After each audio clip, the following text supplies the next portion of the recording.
Hey, it's Yankee Prepper, and today in this vid I'm going to show you how I made the ultimate do-it-yourself hot tent.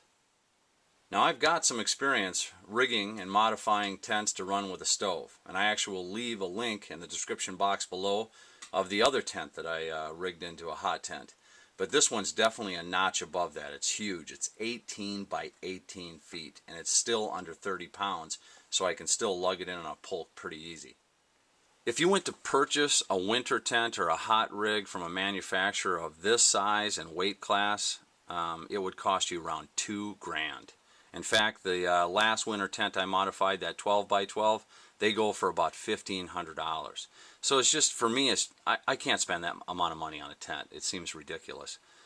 So it really compels me to do it myself.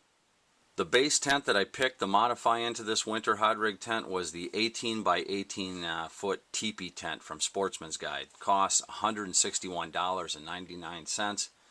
The Teepee really is the perfect shape, I think, not only for strength but also for heating it and setting up a stove inside of it. It really keeps the weight down too, because you've only got that one center pole to deal with. This tent came in at 21 pounds to start with. I'm going to put a few more pounds on it as I rig it for stronger use, but that was my base tent. I'll leave the link down below if you guys want to. Like I said, the sheer size of this tent is what attracted me to it in the first place, but there were a few other things that I wanted to mention that really make it conducive for setting it up as a winter. The material that the tent is made out of is polyester with a polyurethane coating, so it was beefy enough to do what I needed it to do, but it was also light enough to enable me to carry it in to where I need to go. The rain cap and ventilation area at the peak of the teepee was a huge bonus for me using it as a winter tent. Condensation is really your enemy when you're winter camping. It's not something you have to worry about if you're just doing late fall camping trips where it's getting freezing at night, or if you're doing late fall hunting trips. But when you're really camping out in sub-zero weather or long periods of time with freezing weather, condensation really becomes your enemy. And having proper ventilation, especially in an area this big at the peak of the tent, for airflow is key. So that was a big bonus for me. On top of that though, the teepee came with 4 ventilated windows at the base of the tent, 2 on each side. This will be really nice for those occasional mild temps you get on those late fall hunt nights when you want a little extra airflow, but especially again for that fighting the condensation, either in the freezing temps or sub-zero temps. Some of the higher end tents on the market tout this as a huge upgrade to have vents at the bottom so you can get an airflow from bottom to top to fight that condensation. This is how the tent comes in the duffel bag that's provided with it. These are the stakes that come with the tent, and they are pretty much 100% useless. Throw them away, get rid of them as soon as possible. On the initial test run, it didn't take me long to mangle a few of them. I should have known better even to take them and test them out. These are the stakes I recommend. I highly recommend them. They are military surplus stakes. They are tough, reliable, especially work well when you're staking them into ice, if you're on a frozen lake. And they're pretty cheap and light. I get them from my usual supplier, which is eBay. To pound those stakes in, I always go out and buy myself a little $3 16-ounce rubber mallet, and then I put a hook in the end of it for pulling the stakes up. The center support pole for the tent seems of good quality. I've had it out here through a snowstorm and some pretty good winds, and it seems to do the job really well. It breaks down into 4 sections for easy travel, and it is made of steel. Weighs about 5 or 6 pounds. Now if you do want to save yourself that 5 or 6 pounds of weight, you can leave that center pole at home, and you can make a center pole out in the field just with some modified PVC that you bring out there that's super light. Cut down one of the thousands of dead sapling pines that you find out there, top it off with a 1 1/4 inch PVC cap that I put a metal spike through so that holds the top of the tent up, and this is your base. That's just a PVC drain cap, and using that you can save yourself that 5 or 6 pounds of bringing the center pole out there.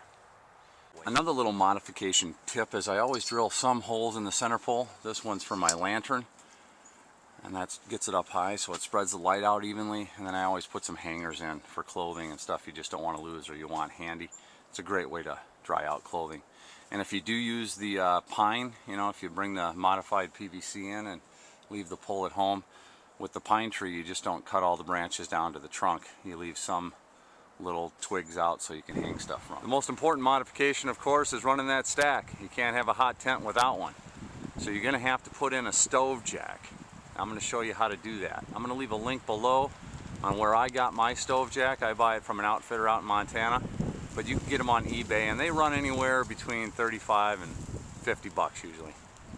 Now I like to figure out where I'm going to place my stove jack by actually setting the tent up fully, bringing in a stove, and then placing the stove jack where I want it to exit once I figure that out, and I'll just draw a circle inside the tent. There's a couple things that weigh in heavily on where I'm going to place my stove jack. Number one, I want to place my stove jack as close to the peak of the tent as possible because that's the most stable part of the tent.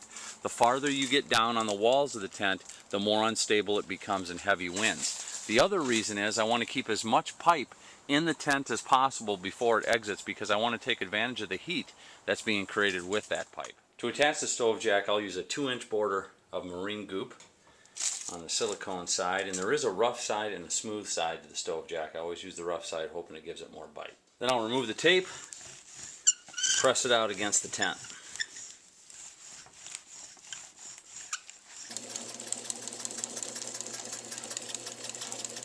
Now the next step is to sew it in, and I have to admit to you guys, I really stink at sewing. It's one of those really underrated skills, and if it's crucial to surviving some catastrophe, I'm going to be the first to go because I really stink at it. But overall, it saves me a lot of money, and it's a good skill if you can pick it up. Once the sewing's done, thank goodness, I'm going to use a seam or thread sealer on the stitches. And it isn't so much as to keep it waterproof. It's more important to just seal those threads so they don't move around in a windstorm.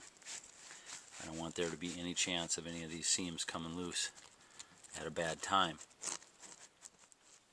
Now I will apply that sealant to both sides, interior and exterior, and when that's completely dry I will remove the excess material and my stove jack is ready to go. On the other tents that I've done this to, I've always installed a flap, and a flap is just to cover up the hole. I'll use a similar piece of material and sew it in on one side and then Velcro the other 3 sides. And I'll actually use the Velcro so I can roll it up to hold it in place when the stove's in there. But on this one I may not do that because I never use the flap. The flap is always in the rolled up position because I'm always using these tents in cold weather with the stove. So this time I'm just not even going to do it. Although the area was beautiful up in the Superior National Forest outside of Isabella, it exposed the weaknesses of the tent almost immediately. Upon setting it up with those crappy stakes, a little bit of wind kicked up and it pulled out a corner. It wasn't the material that tore, but it was the sewing that actually tore out. And it was so cold that the windows immediately cracked and spiderwebbed and blew out. So it was a little cool. We worked through the problems and got through it and made a good trip of it. But I kind of had to go back to the drawing board, and I was a little disappointed in the product itself. At one point I was just going to start it on fire actually out on the lake and leave it. But as I spent time in it, I thought, man, this thing is huge. I love it. And I wanted to go back and take another whack at it to see if I could get it to work and repair and fix and modify some of these issues to make it a better tent.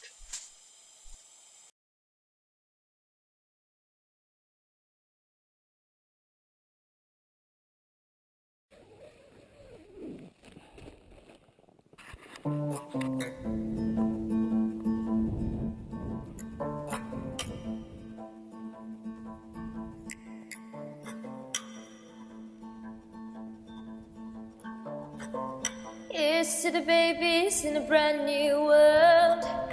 Here's to the beauty of the stars. Here's to the drivers on the open road.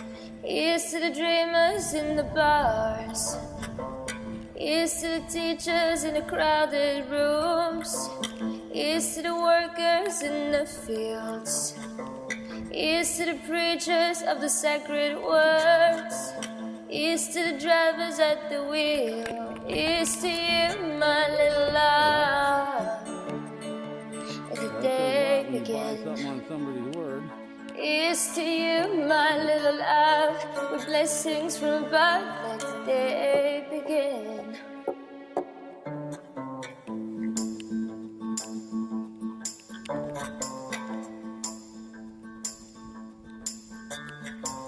Here's to the winners of the human race.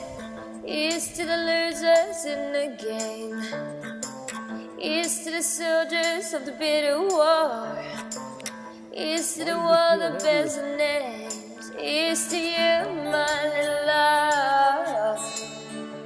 Let the day begin. Here's to you, my little love, with blessings from above. Let the day begin, the day begin, let the day start.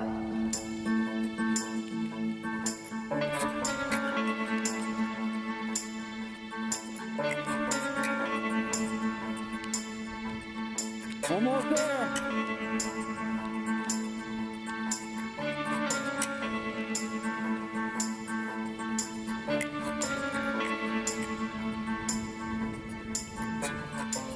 Here's to the doctors and the healing work. Here's to the loved ones in their care.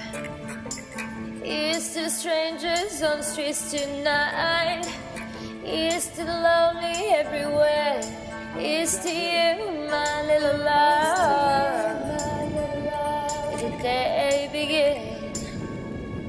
Here's to you, my little love, with blessings from above. Let the day begin. Here's to you,